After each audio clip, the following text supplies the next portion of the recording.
Amanda, how are you? Um, Really good. Business is crazy right now. I have a ton of listings that are going active and I have a ton of buyers that are going under contract. So I'm like, crazy. So I'm Woo! really excited about today's guest because I know that stress management has been something that I have gotten better at in the last couple of years. But before we dive into that, Chris, how are you? I'm good. I was just gonna say, are you feeling stressed lately? Actually, not as I no, not too I terribly was much, but stressed. also my stress management practices have gotten better over the even in the last couple months. So, Well, I was stressed 3 weeks ago, but this will be good because I was stressed basically for the 8 months prior to that. But I'm doing better now, so it's good. It's good. But no, I'm doing well. It's for all the golf fans out there. It's the first day of the Masters here today, so that has been woo! in the office. I actually was in the office this morning and back in the home office today. But yeah. So, anyways, a shout out to all the golf fans out there for the Masters. Um, yes, let's talk stress. Let's talk Okay. stress relieving. Tell us So about our guest today, I Chris. know. Well, that's what I was going to say. So today we have Dr. Molly Brady. And before we bring Molly on, just a little background on her. So she is the health and rehabilitation psychologist at Health Psychology Associates (PC). I hope I get this right. By the way, I'm going to butcher this. I have a feeling. But she's got a BA in psychology with an emphasis in exercise sociology from Willamette University in Salem, Oregon. I think I said that right because it's Willamette, damn it, not You Willamette. got it. Woo! Yes. I Well got that done. right. Willamette, Extra damn it. points. That's Uh-huh. right. Dr. Molly Brady, you're from Fort Collins. You live in Fort Collins with your husband and two golden retrievers. You have an incredible biography here. You've presented your research at the American Psychology Association's annual conference. You've published articles on treatments of PTSD, depression, anxiety.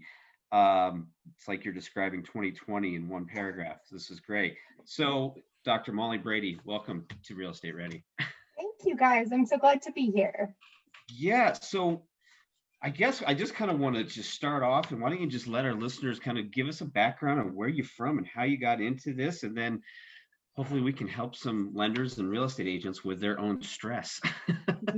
Yes. There's enough to go around these days. I know, Absolutely. right? So yeah, thank you for the introduction. And it's probably not the most intriguing background ever. I feel like people see that I'm a psychologist, learn that I'm a psychologist, and you get one of two reactions. Either people go running for the hills or they start asking you, like, so this thing happened when I was a kid, and what do you think about that? So I love the field of health and rehabilitation psychology. I got into it kind of by accident. Actually, I fought actively against the field of psychology for a long time. I grew up with two school counselor parents. And so I was absolutely appalled by the idea of going into a helping profession like this because, I'd come home from school and my parents would therapize me. It was awful. So deciding to go into this field was somewhat difficult, but I love the kind of hybrid of learning about human biology and then the human mind, which absolutely it is biology, but it is so much more than kind of basic musculoskeletal functioning, right? Mm-hmm. So the synthesis of mind and body and studying that in order to help people feel healthy and happy is really what I do. And I help, especially, I work with people who've had some kind of significant injury or illness. So they're dealing with a lot of stress. And it's a real passion of mine. It's an odd passion, I'm aware, but it's a real passion of mine to be able to help people in those difficult circumstances. That's awesome. That's great. I was just, are you originally from, where are you originally from then? Colorado Springs, Colorado actually. Springs. Okay. Yes. And then So I you got grew up out to, there. what's that? I grew up in the Springs and then I went to school at Willamette, damn it. And Willamette, damn it. Yes. and then came back to Denver for my graduate training, my doctoral degree at the University of Denver. And then I just keep launching into different parts of the West. So Idaho, California, Cool. and then my husband and I came back to Fort Collins 3 years ago, and I am so glad to be here. my wife and I did the same thing in 2017. We came back to Colorado. So, yep, absolutely. That After was- being San Francisco, Los Angeles, and those are pretty much the two spots we were at. But no, that's great, Doc. By the way, this is Amanda. Is this our first doctor we've had on the show? Is it? I feel like it is. Awesome. I think it is. Okay. Oh man, my internet's slow. I wanted to share a hilarious meme with you guys because real estate is notoriously one of like the most it's a super stressful industry. And there's this funny, can you see my screen? Yeah, I can.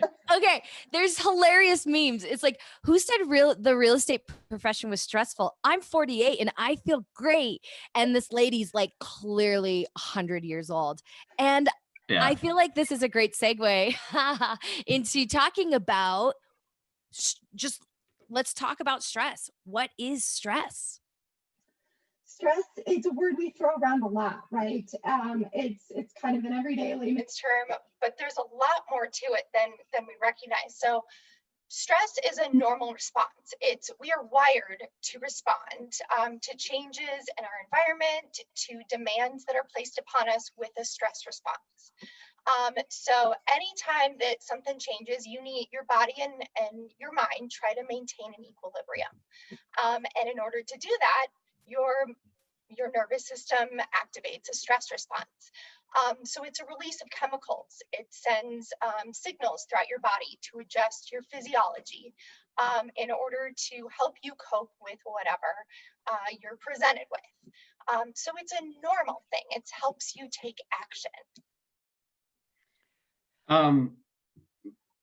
So when you say it's a normal thing, so when people get really stressful, they shouldn't freak out. But because I always hear, how is stress a good thing and how is stress a bad thing? Can it be a good thing, I guess? It can. I've done a presentation before. It was called the stress, the good, the bad, and the ugly. So the basic neurobiology of stress is it's complicated. So underlying subcortical structures in your brain, not kind of the wrinkly outer layer, but underneath that, we have these brain structures that get activated. And there's kind of three main stress activation structures in your brain. It's called the HPA axis. Super fancy terms like hypothalamus, pituitary glands, amygdala. Yeah. Like I said, I'm lots of fun at a party, let me tell you. So these structures get activated when your nervous system senses a potential threat. And these structures also, however, not only label and activate a stress response, but they process emotions. They give us context. So these structures working together is really, really important. The HPA axis works really effectively in terms of a go action. Its mission is action without hesitation. It doesn't have a great brake system. So the HPA axis is your gas pedal. You need a brake system, just like you would for a car. Mm-hmm. And your frontal lobe, this kind of part of your brain, is what's supposed to step in and kind of check the system. All right, do we really need this kind of stress response? Is there really a threat? How much stress response do we need? But for various reasons, the system can get out of balance. Things like substances, lack of sleep, thinking patterns can affect your stress response. There's all kinds of different ways that our stress response can get out of whack.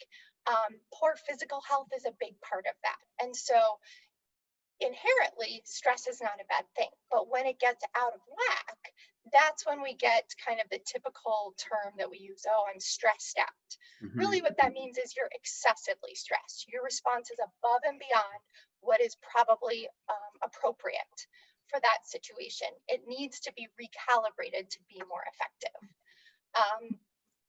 When you get that significant stress response, that's when you have changes to your emotions, you have changes to your thinking skills, you have physiological changes, like the list goes on and on and on. Mm-hmm. So the stress response is pretty comprehensive.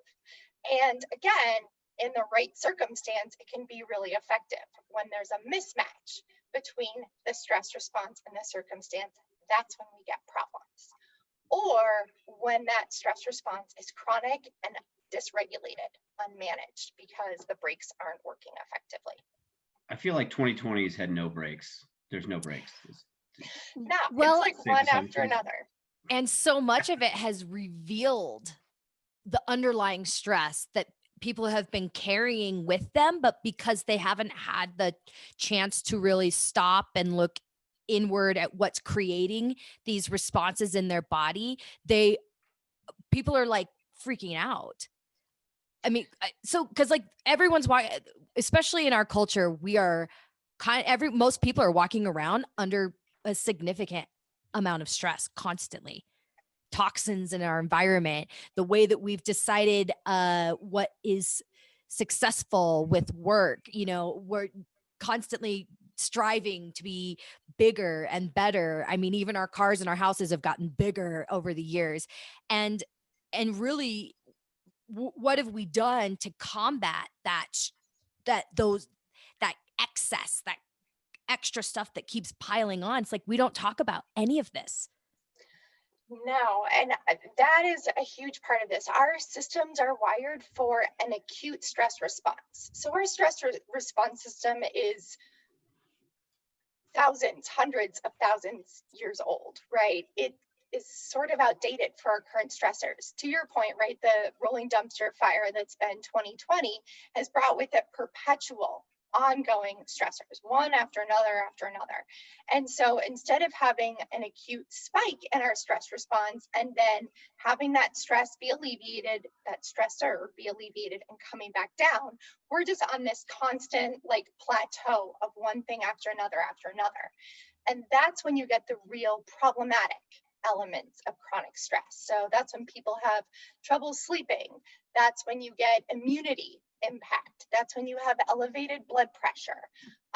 That's when you Anxiety. have trouble with concentration. Yep. Perpetual stress predisposes you to anxiety and depression. It's not the same as anxiety, because anxiety is kind of that sense of dread and fear even when there isn't an acute stressor. So you could argue that this year people are in perpetual states of stress because it's not that there's been a single stressor that they haven't recovered from. It's been one after another. So there's all kinds of negative impacts of that excessive chronic stress on your thinking skills, which in terms of performance has a notable impact. Stress can be super helpful in some circumstances, but it can also really undermine your ability to do basic functions when it becomes chronically elevated. Has there been like advancements in the study of stress, like 20 years ago, where they say, "Oh, you should do this," and now it's like, "Oh, no, that's actually good stress, and that's okay." What kind of developments in the research of all this has happened in the last couple of decades? So two areas of psychology have really focused on stress. So health and rehabilitation psychology, and also sport and performance psychology, because the area of sport and performance is all about kind of optimizing your stress level so that it works for you, not against you. And I feel like that's kind of where the real estate in the world falls into, Amanda. I mean, like that kind of sports, like, hey, we want to make sure that we're still producing, and the stress that's happening isn't preventing us from achieving our goals. It's kind of my mind. Yes, sorry, go ahead, Doc. agreed. We need some stress. If you don't have stress in your life, you're a puddle on the floor. You're a blob. Sometimes that sounds really nice. This is probably not the time to be advocating for some stress in your life, right? That's not a message that's right. Yeah, some stress is good. Without it, you lack survival functions, you lack motivation, focus. Think of stress like an inverted U.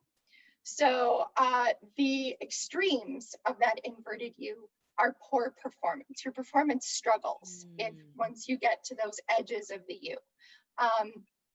In the middle, that's when you get a reasonable, effective amount of stress.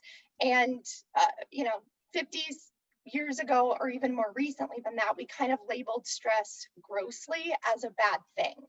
But sport and performance, health and rehabilitation research has identified that there is this middle ground that's really effective. It's actually called eustress, EUSTRESS, which I believe comes from the Latin word for good. And basically it's referencing the fact that at low arousal levels, because that's another term for stress. Think of stress as arousal. At low arousal levels, your performance suffers.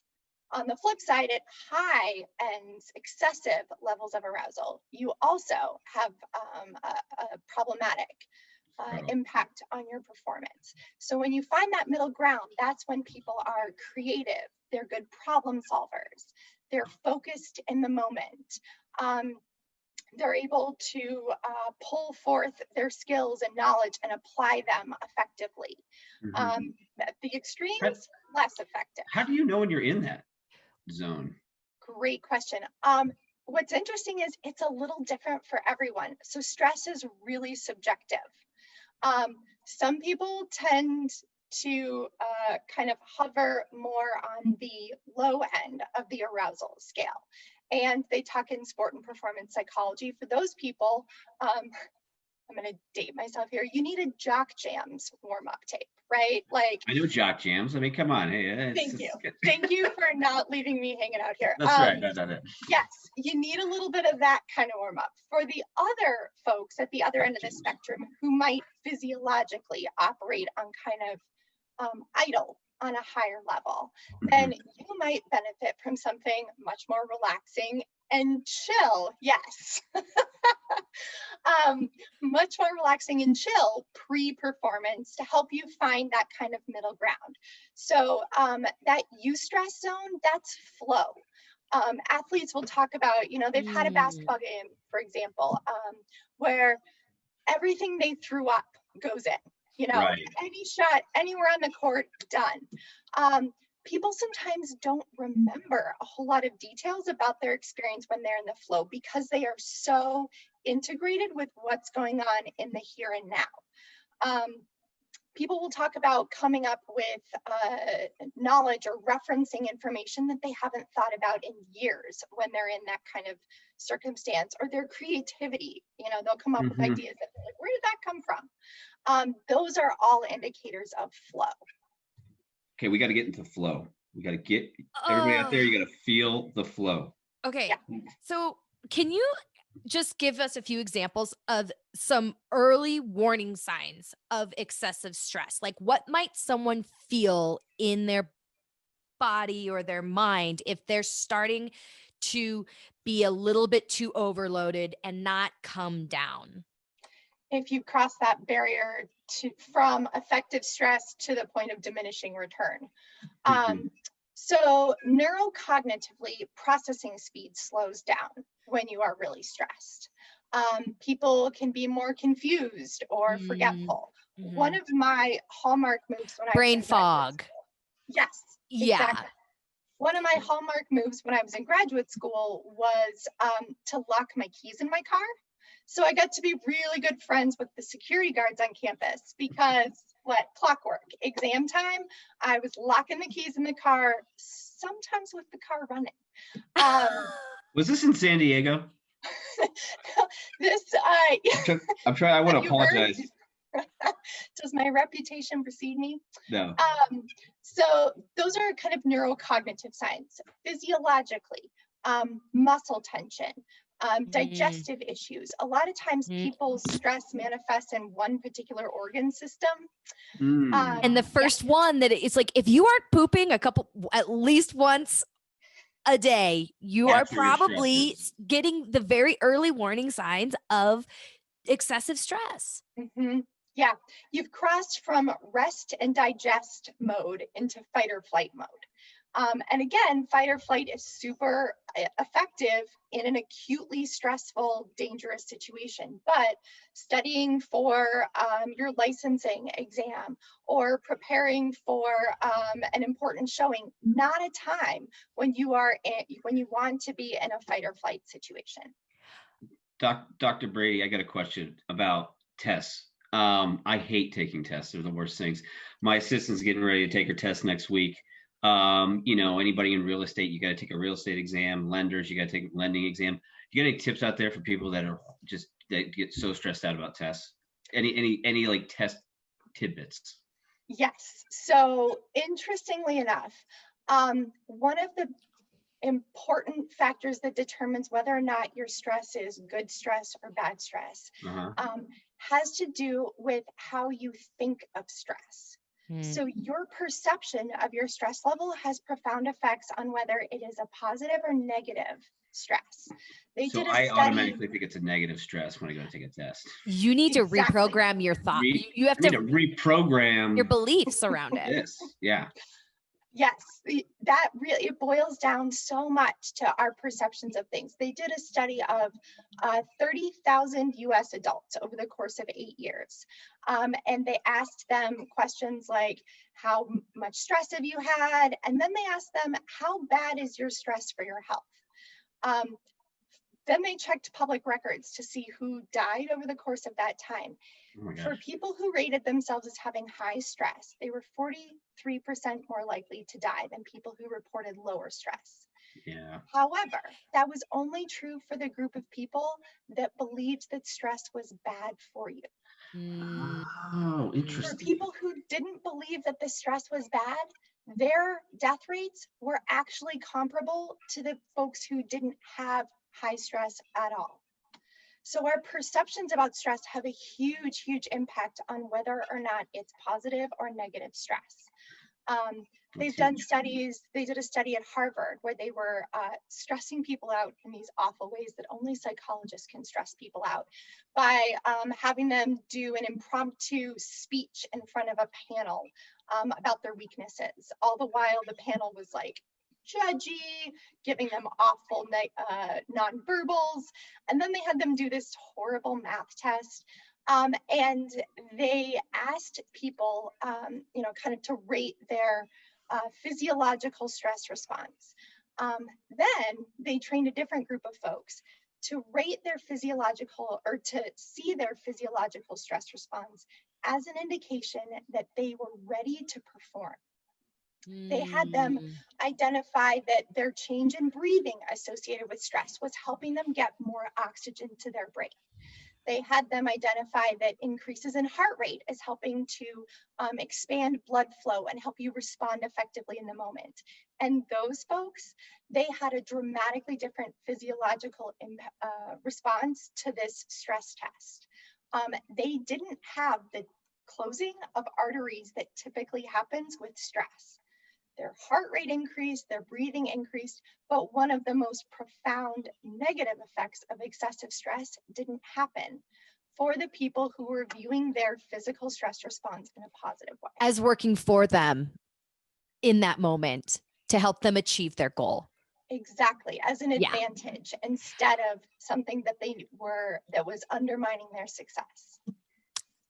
This is like one of the most, I have a question. Long-term permanent effects of excessive exposure to stress. How does that manifest itself in our body and our brain chemistry over time? The negative, the excessive stress, you are at higher rates for things like hypertension, cardiovascular disease, musculoskeletal tension and pain as well. One of the big things that I talk to people about when they come see me is that a lot of times they've had pretty traumatic, really painful injuries, objective injuries, things you can see on MRIs and CTs and x-rays. And they feel really helpless to manage their pain going forward, given that a lot of injuries, you can't regrow a leg, you can't undo a spinal cord injury. But one of the things we talk about is that when you manage the stress, then you reduce your risk of things like musculoskeletal tension, chronic tension, that in and of itself adds another facet to pain. So chronic pain, you're more likely to develop chronic pain over time with high levels of stress. Insomnia is another one. Substance use. People are much, much, much more likely to abuse substances in the long term. Isn't that like, isn't that one of the biggest reasons why people drink and do drugs? It's just they're numbing. They're numbing, they don't want to deal with it. Yeah, it's an escape. Okay, how much of that though really comes down to, okay, so especially with where you work with clients who suffer a traumatic episode, who are probably stuck in that sympathetic, parasympathetic, Sympathetic. stuck Think in of that sympathetic sympathetic is fight or flight sympathetic to your fight. response Mhm. all the time. I know how this feels because this is what burnout can do to you. And so, what are first of all, the patient has to decide they want to heal, right? They have to be on board. They have to decide that they aren't a victim of their circumstances and that this was something that happened to them and that they want to start taking the right steps and making efforts for themselves to heal those responses in themselves, right? Because I'm sure you see a lot of people that are like, I mean, I know a lot of people who are basically think that they're just a victim of whatever happened to them, and that's just the way it is. Yeah, that one of my favorite quotes is from this Austrian neurologist and psychiatrist in the 30s. He was in prison in Auschwitz. He experienced this horrendous trauma. And what he walked away from that experience with and documented in his book, his name is Viktor Frankl. One of his kind of basic perspectives on life after enduring such a trauma was that the last of the human freedoms is the ability to choose one's response in any given circumstance. That is something he said they can never take away from you.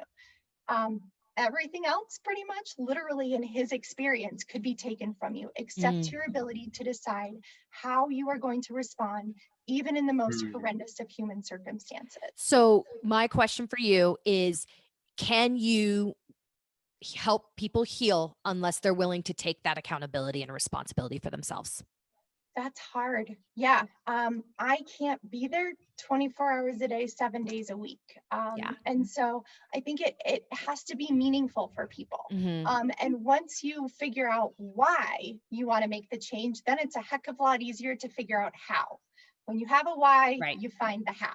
Okay, so let's pretend the why is hard. You have yeses. I want to heal. I want to do the work. What are some tools, just simple tools that you start to integrate into your patients, since you're seeing extreme conditions, lives where whether that's how you work with them or how tools that they start to integrate into their routines at home so that they can reprogram the systems to not have that heightened response?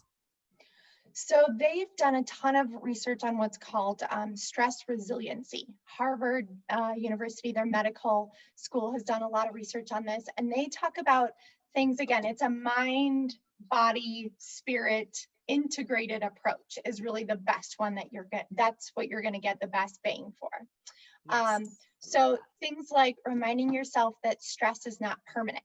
It comes in and out of our lives. It's something we are wired biologically to be able to adapt to, respond to effectively. So that can kind of take the sting out of the stress. And again, make it so that you see your response in a positive way instead of seeing this as something where the wheels are falling off the wagon, your world is coming unraveled. A lot of this isn't new. It's not rocket science. It's things like exercise, getting enough sleep. Nutrition is huge too. That basic body wellness really sets the stage for how effectively you can cope. If your body is physiologically already in crisis, it's a heck of a lot harder to fight the emotional crisis and stress as well. Interestingly enough, one of the things that the research has identified as most important and gives people the most benefit in terms of lowering stress, it is the process of making sure that you have white space on your calendar. Just straight 2 hours on a Sunday fun day where you have nothing planned, where you get to be in that moment and decide whatever sounds good to you. I used to do a lot of entrepreneurial business coaching in the real estate world, and I fell out of alignment with so much of it because all they're pushing for is just go, do phone calls, get in front of people. Da, da, da. It's like, that is not sustainable. Mhm. And I think that the load that it's creating, having that space, being able to actually have space to just be bored so that you can recover is going to have way more long-term positive effects than constantly going out and getting in front of people. Yes. Yeah, I I don't know. want to know You what reach a like point of diminishing return for sure. Yes. I want to know how much like this thing is added stress to Oh, people's lives. that's like Yeah, a like walking that was like trigger, that was like one right? of the things when I was on vacation. I didn't look at any Cell of my emails. phones. That was the greatest thing. That was like one of the greatest stress relievers for me personally. But Dr. Molly, I'm curious. You know, you're in this. You were in it every day. You've gone to school for. What are some of the things that you do personally to help you with your stress? I'm just curious. Put me on the spot, huh? Yeah, yeah. So it's a lot easier said than done, right? Right. That whole white space thing has been a really big challenge for me because very much like you were just describing, Amanda, there is a general kind of consensus in the world that taking time off is somehow really Selfish. yeah, it's a sign of weakness. It's selfish, Mhm. yes. And the idea that you are doing that for yourself and other people is really important. For example, in my Yes. field, if I am burned out, I am not going to be any good to anybody else. Right. And I've had patients come, that they get frustrated if I am scheduling out a week or two because of a vacation. And so I've had to point out to them and remind myself, I don't want to be the hypocrite who tells you to take time to relax and I don't, find enjoyment. Yeah. and I don't Yeah, do the and same then thing for myself. Yeah. exactly. I don't want to be inconsistent in that. So finding white space, gratitude is another really, really important thing. And this can be more formal, like a gratitude journal, or I know somebody who literally has little scraps of, yes, there you go. Gratitude journal. Exactly. That was another thing that the science supports as a profound act for lowering stress and increasing your perception of well-being. You can use little scraps of paper and put it in a jar. I have a friend who does that, and then at the end of the year, she pulls them out and goes back through all her little reminders of the things that she's been grateful for over the year. Meditation is a huge piece, and the research is more and more conclusive about this, Yes. or consistent in this. And when you were holding up your phone a moment ago, what that reminded me of is the fact that our phones are constant sources of distraction from what is actually going on in the moment. There is nothing real on here, right?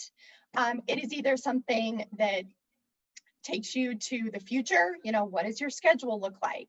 Or it is something that takes you to the past, some photos you looked at or something somebody else posted. It's this constant process of pulling you out of this moment. And this moment is the only moment you can do anything about. Yes. So meditation is a really great counter to that process. And there are, one of my favorite examples of somebody who utilizes meditation on a regular basis is, speaking again of sport and performance, is he graduated last year, the running back from the University of Wisconsin. His name is Jonathan Taylor. He is, I checked yesterday, 6th all time in rushing yards in the NC2A, in the NC2As. And he talked about how, in order to be effective in his position, he needs to find a gap that his offensive linemen create for him in a split second. And his point was, if I'm thinking about the play before, or I'm worried about the next play after this, I'm going to miss that gap. And he says, everybody at the NC2A level, Division I athletes, they all sleep, they all take care of their nutrition, they all lift. But the thing that sets me apart from other people is the fact that I have developed this skill for focusing. And that's one of the biggest things that comes out of meditation. There's these kind of misnomers that meditation is going to help you blank your mind. nobody's mind is capable of just blanking out like that. That's not what our minds are wired for. But what meditation does is it helps train and build up your mental muscle for focus and attention, so that you can pay attention to what you want in this moment instead of your phone or your calendar or what happened yesterday when you made a ridiculous comment in a meeting, robbing you of this present moment. Interesting. Yeah, I'm totally on board though. It makes total sense. Yeah, one of my favorite things I hear from people sometimes is, "Oh, I tried meditation. That doesn't work for me. I'm not good at it." I'm like, "Oh my gosh." Yeah, but you know what though? It maybe it's not good for them, but they got to find something that works for them, right? I'm sorry, but that is not true. Meditation is good for everyone. It is. And there's not one person that is exempt from being from that not being good for them. I can't even get on board with that at all. But can meditation look different? Can there's different forms of it. Can you be in a mood? Like yoga is a wonderful example of like a moving meditation. You're present in the moment with your movement and your breath. Golf might be a really good example, like going out and swinging and hitting the ball and just being present. When I leave my phone in my car, it's even better. As long as you leave your phone in the car. Mm-hmm. Yes, there's a whole range of ways to meditate. There's formal ways, there's informal ways. So you can meditate using your five senses. Eating a piece of candy. Totally. That's a phenomenal way to meditate. You just decide what you're going to pay attention to. I'm going to use my five senses. I'm going to pay attention to this peppermint candy. Mm-hmm. Experience the depth of that for that time in that moment. Yep, exactly. I think one of the big things that people get stuck on with meditation is they imagine that they have to like sit cross-legged with their hands up like this and alming and all that. No. Not in no way, shape, or form does meditation wrangle you into that narrow of an approach. The other thing about it is that every time your mind drifts away from that piece of candy, that's actually your moment to build that muscle. It's like walking around with a dumbbell. You don't get any strength just carrying a dumbbell around. You get a lot more strength if you let it fall and then you pick it back up again, right? Same thing for your mind. When your mind drifts away from whatever you've decided to focus on, that's your moment for building that mental muscle for focus by noticing that it drifted away and bringing it back to the candy.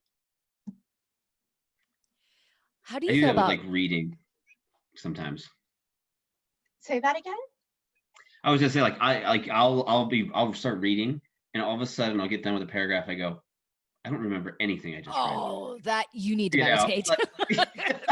Seriously. No. And I go right back and read it again. But like my mind will just yeah, that's tough. That goes back to the focus thing that you were talking about. Also, okay, so Dr. Brady, I just finished my 9th session of neurofeedback last week Tuesday. And I was wondering if you have what is neurofeedback? I was afraid you were going to ask me that. I'm not the greatest person to explain it because I'm not. It's a really it's complicated, but basically it's brain training, right? So I go into the neurofeedback specialist who's also a therapist, and they attach electrodes to my brain, and then it sends those messages that my brain is set to a computer, and we're tracking the waves, but then I'm watching a screen, and basically my brain is rewarded for being present in the moment with what's happening on the screen. And so it's basically retraining the neural pathways in my brain that have been damaged from stress, ultimately, to work more efficiently and effectively. And within 24 hours of having my first neurofeedback session, someone that I suffered hugely from anxiety and panic attacks and things that triggered severe physiological responses in my body. Within 24 hours of my first session, I experienced a really huge sense of body calmness that I'd never experienced before in my entire life. And how my therapist explained it to me is like, when you're in that the state of fight or flight, and you're of course, when your decision making is down and you're not able to like make the right decisions for yourself, your window of tolerance for things is so small. You can't process and handle the same thing that you used to be able to. The biggest thing that I noticed is my sensitivity to noise and light was through the roof. I was like, I can't handle loud noises. It's too bright. And um what I mean, I was trying like doing all the things, yoga, meditation, you know, all the things. And at some point I was like, this is ridiculous. I need a jump start. Mhm. And neurofeedback has been like one of the most amazing tools that I've used. Do you use that and recommend that in your practice to patients? So I use a variation on that, which is biofeedback. So biofeedback is kind of the broad umbrella term, and then neurofeedback is one form of that. So you can do lots of types of biofeedback. You can do temperature biofeedback. You can do breath biofeedback. You can do neurobiofeedback. And kind of the basic premise of all of it is that it makes visible to people what is otherwise a really invisible biological process. So yes, being able to get feedback, hence the term neurofeedback, on what your brainwaves are doing in that moment, then helps you adjust and see the benefit of whatever strategies you're utilizing. And through practicing that again and again with the immediate feedback on the screen, then you start to develop those pathways, those patterns for being able to down-regulate your nervous system.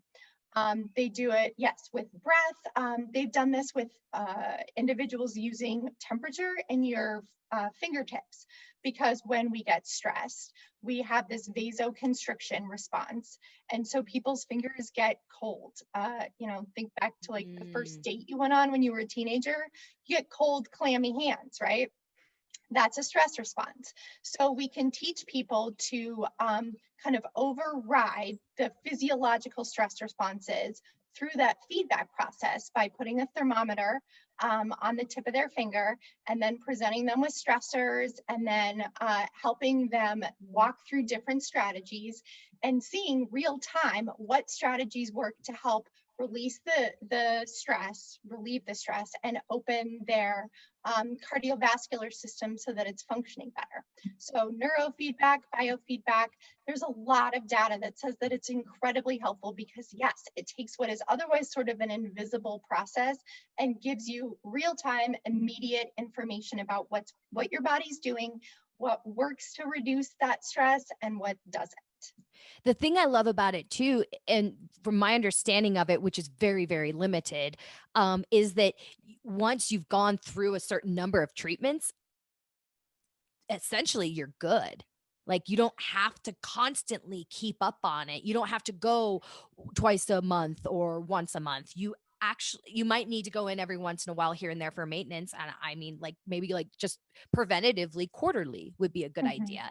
But that's the thing, is like when I think about these symptoms that are really all just caused by varying degrees of stress, I think that people feel really scared and hopeless, because what's happening in our mind and happening in our body, we don't a lot of times we lack the education and the vocabulary to understand what's even going on. And for people to know that like the way you're feeling doesn't you it's okay to be feeling that way. You have to recognize where you are, but it doesn't have to be like that forever, and offer people hope where sometimes they feel completely helpless and lost and not at home in themselves and in their body. I think just that alone is so hopeful, and being able to help people like usher them through that process, because how much of what you do is actually just educating them on what's going on in their bodies. Destigmatizing that is huge. And yeah, reassurance through education, right? If you know what's going on, then it's not as terrifying. And that's a big part of biofeedback in general, is is learning that, what's happening here and reinforcing for yourself that you have some of that control. Breath work is a really, really, it sounds kind of, I don't know, hippy dippy, but actually focusing on breathing is one of those things that every single person can do. You don't have to spend a great deal of money to do it. But if there is one action that kicks your nervous system out of fight or flight, out of sympathetic dominance into parasympathetic dominance, it's breathing. A relaxed breath is incompatible with fight or flight. And so doing those kind of things and getting, again, some kind of observable shift in your physiology goes a long, long ways in giving people hope. And for people that are that change, I think too, for people that are listening, like these are all free tools that are accessible to you, like from your phone. Like anybody can download like the Calm or the Insight. I use Insight Timer and just type in breath work. And if you feel like your body, if you feel like you're in that state of fight or flight or you're triggered, you pull up any of these tools. And thankfully, so many of we're actually talking about a lot of these for the first time in, this is stuff that used to maybe not, people are like, they're crazy, crazy hippy dippy stuff. But it's like, no, this stuff actually works. Like there was just a New York Times bestseller book that came out all about breath and how breath alone is responsible for helping regenerate and heal your body. There was It's a podcast. so simple. There was a guy talking about how breathing through your nose is much better than breathing through your mouth. Yes. Again, think expanding... when are times you're going to breathe through your mouth? It's when you're running or doing something where there's exertion involved. When you're sleeping, when you're at rest and safe, you breathe through your nose. A lot of this is intuitive if somebody points it out to you. Mm-hmm. And think about like how a baby breathes. And that's, the expansive horizontal breath instead of the vertical breath up into the chest. That just changing the way that you breathe can have huge long-term lasting effects too. Absolutely. Nature is another one. Spending time in nature is a profound source of kind of re-regulating your nervous system. It's not by accident that gardening is now the newest big thing with the pandemic, right? People are seeking out time in natural spaces, and they've done multitudes of studies on how just spending time in green space has a profound effect on your ability to rest and to regulate your nervous system. That's one reason why cities like Paris are so appreciated. That was one of the big changes they made after the French Revolution, was that the everyday citizens of Paris demanded that parks be integrated into the city. They were the first large metropolitan area to do that. So 250 years ago, they were figuring this stuff out, and it's still true today. Being around people, connection is another huge thing that is more difficult now, absolutely, but is every bit, if not even more important. Part of the stress response releases oxytocin, which is the chemical, the cuddle chemical.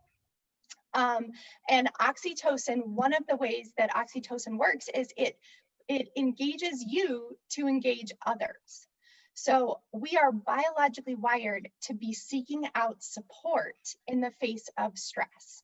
And when we are isolated, that stress does not, it isn't resolved, it isn't remedied. And that's when, again, we can find ourselves in that burnout, that prolonged excessive stress state.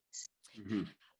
Right now, with so many people that are trying to be careful and not go out into public as much, I have a relative that is stuck in an area that is highly concentrated number of COVID cases. She's older, high risk, alone, single, widowed. And, that poses a different set of problems when you talk about a few of those things. I mean, obviously we can, you talk about breath, you can coach and teach people how to connect to their breath and use that to benefit them. Nature, earthing, grounding, getting outside, but then the connection piece, there's, I think the one thing that I try to do with my son is when we hug, I'm like, 3 big long breaths, because I know that the chemicals and the steroid, Ethan's like, get whatever. away from me, get away from me, get away from me. No, it's great. I'm like, he has to stand on a few steps down so that our hearts are, it's like heart to heart. And like I'm like, I feel so much better. And I know he feels so much better when we've had that just long, meaningful hug. And I know that the benefits of that chemically are really benefiting him. But what about the grandma who can't go see her grandkids right now and who really shouldn't be out spending time with all her friends like she normally would? How would you suggest that those people really start, integrate what things would you suggest they integrate into their lives in order to foster that connection that they are normally used to, that they're missing, that are probably them not having it is going to benefit in them being more susceptible to illness? Absolutely. They've done studies in nursing homes where they've looked at individuals who weren't allowed to have visitors in any capacity for months. And they did these really painful side-by-side images of folks in their 80s from February of last year until like August of this year. And the aging that they underwent was profound. That's one of the things that stress does, is it kind of pulls away at the telomeres, which in your DNA, which escalates aging. And it's huge for Alzheimer's too. That's one of the major things. And this is very near and dear to Chris's heart too, because he has a parent who suffers from Alzheimer's. It goes back to like, spending time outside is great for, people who have Alzheimer's, things like that. Music is another one that's really good. So yes. Sorry to interrupt you. So yes, being able to find connection in some capacity. And of course, ideally it's that 3-breath hug and in person. It's not the same, but yeah, any kind of even communication connection over something like Zoom, phone, something is better than nothing. Always, hands down. So whatever technology level somebody is comfortable with, that's a really important thing. You were going to say something. What about pets? Oh, yes. Pets are incredibly beneficial for stress. I think it should just be part of a university's policy that anytime that you're in exam week, you have therapy animals on board. I have my little golden retriever here who loves spending time with children. And we, from over time, we've evolved to depend on animals like dogs to alert us to threat. And so we key into their nervous system and they key into ours. These are the same animals that, we train to notify us of seizures. They smell cancer, right? More recently, they've been training dogs to smell coronavirus. So these animals are incredibly perceptive and have again, evolved calming response on our nervous system. Thank you. I think that everyone should have an animal in their house. Especially right now. I think my dog is with my wife. Dr. Brady, to real quick to like maybe start to wrap things up, when would you recommend someone seek outside help? There are a couple markers that I would think of. First of all, if your story, Amanda, where you did a lot of things on your own and you just weren't seeing a whole lot of change.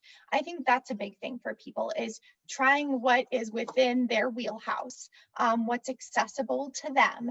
And if after going through, some strategies like using the Calm app, which is one of my favorites, after implementing an exercise program, after buying a couple tomato plants, putting them on your deck and spending time tending to those. If you're not seeing the benefits from that, if the white space doesn't cut it for you, that's when seeking professional help might be beneficial. The other marker for me is when people are seeing functional changes. So when they're having trouble getting going in the morning, Mm. if their work is suffering, if they're noticing that their relationships are suffering, they're pulling back from the people that are most important to them. Or if they're engaging in behaviors that are problematic, like drinking more, drug use, even excessive things that would otherwise be good, like excessive exercise. If you notice that like you cannot function unless you have done an extremely exerting workout for the day, then we might need to expand your tool set for things. And that's really what therapy is about. Counseling therapy, it's about helping you develop some new strategies to try it out in different circumstances to expand your ability to deal with all of the novel, unexpected things that are happening in our world on a daily basis. Hey, you mentioned the Calm app. What is that? The Calm app. It's an app you can download to phone, tablet, any kind of device like that. And it has a whole range of options. So they have sleep stories for people who have trouble falling asleep because their head's just rolling on stuff. They have guided imagery, so relaxation kind of things. They also have a number of scripts, stories that are done by people like LeBron James, actually has a whole series on focus and maximizing your performance. And there's a free version, but there's a number of the scripts, the meditation scripts that are locked out with that. I want to say it's maybe around $50 a year for unlimited. Oh, interesting. Never heard of it. And within the health and psychology world, it's one of the recommended apps. There are some that are a little more wishy-washy. That's a really good one. The Calm app. I use Insight Timer, which is pretty much the same thing. But the thing that they started doing since the pandemic is they've been doing live meditations and live performances and live yoga classes even on there. And the other night, my son and we laid and listened to someone play flute, and so it's just really, there was like a sound bath meditation. So there's so many. And this is all on the free version. I don't even pay for the premium. Is it like some of these like famous orchestras and Philharmonic, they're doing these live performances. I mean, I think they were doing months ago. I don't know if they're still doing it. Yeah. But, and talk about the healing power of sound. I mean, right. that's a whole nother topic for a whole nother podcast. So yeah, YouTube is a huge resource as well. That's a great one. Again, for music in general, you can do, I even saw virtual tours of museums that can have kind of it's not a formal meditation, but again, kind of an informal experience where you're focused on one thing and you're enjoying it. You're in the moment. Yeah. And on the, Wim Hof, who's kind of helped pioneer the breath work movement, he's got a course. So if you're curious about how can breath work, would it work? If you're even curious if it would work at all, you can go on and do like a 10-day or whatever day course, and he'll take you through a series of different breath works every single day and try it out, experiment with it. What do you got to lose? So that's awesome. A great tool. Dr. Molly. Yeah. Dr. Molly, how can our listeners learn more about you? So we have a practice website, Health Psychology Associates. If you Google that, it should take you to our website. Okay. And I have maintained, I'll be honest, a relatively low social media profile. That's the best. So I would say, the website, that would probably be the best way. Or feel free to, there's a means of contacting me through the website too, and I'm happy to answer questions that way as well. And say that website one more time. It is, if you Google, we had to change the address recently, so honestly, I'm not even exactly sure what it is off the top of my head. If you Google Health Psychology Associates, it'll find it. Okay, and before we wrap up, thank you so much for joining us today. I love the fact that we're actually talking about this, because I think that if people started to really get to the core, health issues almost always are stemming from excessive stress somewhere. And if we can start to explore where's the stress coming from and how to mitigate some of that Stress is the best. That's what I wrote. Stress is the stress. best. And you You've know, got to have that mindset, though. talk about it more, destigmatize some of the things that come along with excessive stress, then we can open up the conversation a little bit more and actually help people to make meaningful change in their life. Heal yourself, heal the world, you know. Jeez. Question. Preach it, Amanda. Last thing, what book are you reading right now, Yep. or have you read recently that has really resonated with you? Actually, okay, so I have one right here. It's a little bit of a workbook, but it's fascinating. It's called Lost Connections. And Johan Hari is a really fascinating individual. He's British. He has done a number of kind of investigative research-based books, but he takes something like depression and makes it understandable and relatable, and talks about, again, basic things that you can do to help yourself without kind of beating yourself up in the process and really stigmatizing this experience. So I'm a big fan of his.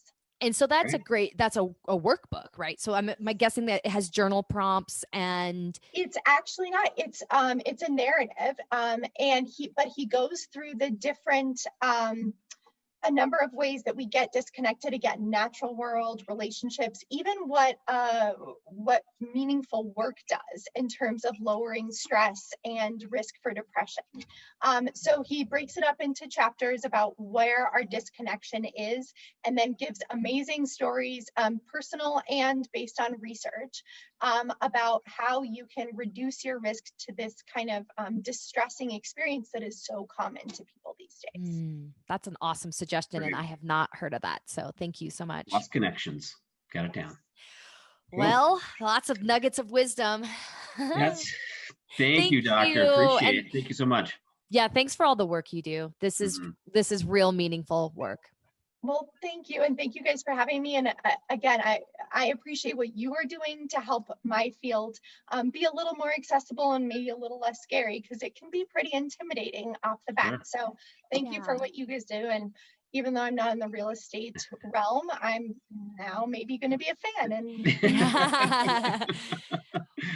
I like it. Awesome. Well, thank you so much. And yeah, have a great rest of your day.